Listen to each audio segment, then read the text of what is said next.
இன்றைக்கு நீங்கள் எல்லாம் வாட்ஸ்அப்பில் சோசியல் மீடியாவெல்லாம் பார்த்துருக்கலாம். அந்த அந்த ஒப்பந்தத்தை முடித்து விட்டு காரில் ஏறுகிற போது கையை எடுத்துட்டு அவருடைய சொல்லி அந்த ஆக்ஷனோடு நான் ஏறிய காட்சியை பார்த்துருப்பீங்க.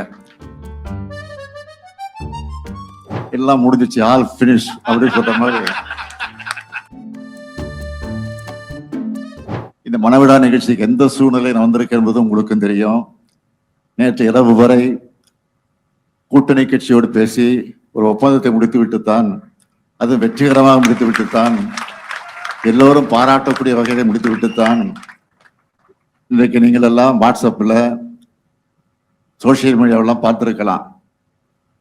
அந்த அந்த ஒப்பந்தத்தை முடித்து விட்டு காரில் ஏறுகிற போது கையை எடுத்துட்டு அவருடைய சொல்லி அந்த ஆக்ஷனோடு நான் ஏறிய காட்சியை பார்த்துருப்பீங்க. அதை நான் திட்டமிட்டு செஞ்சது இல்லை. ஏதோ காரில் ஏற வருகிற போது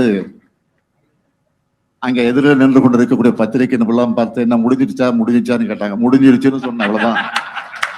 அது இன்றைக்கு ஒரே வைரலாகி எல்லாம் முடிஞ்சிச்சு, ஆல் பினிஷ் அப்படின்னு சொல்ற மாதிரி இன்றைக்கு அந்த காட்சிகள் எல்லாம் வெளியாகி கொண்டிருக்கிறது. அதையெல்லாம் நீங்கள் பார்த்திருப்பீர்கள். ஆகவே அந்த மகிழ்ச்சியோடு தான் வந்திருக்கிறேன். அது மட்டும் இல்ல, இந்த திருமணத்தை முடித்து விட்டு ராஜ்யசபாவுக்கு வேட்பாளராக நாம் 2 பேரும் அறிவித்திருக்கிறோம்.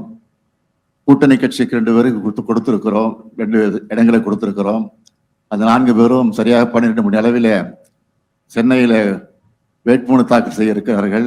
இன்றுதான் கடைசி நாள். நான் வந்தே தீர வேண்டும் என்று அவர் கட்டளையிட்டு இருக்கிறார்கள். நாம் வழக்கமாக செல்வது உண்டு.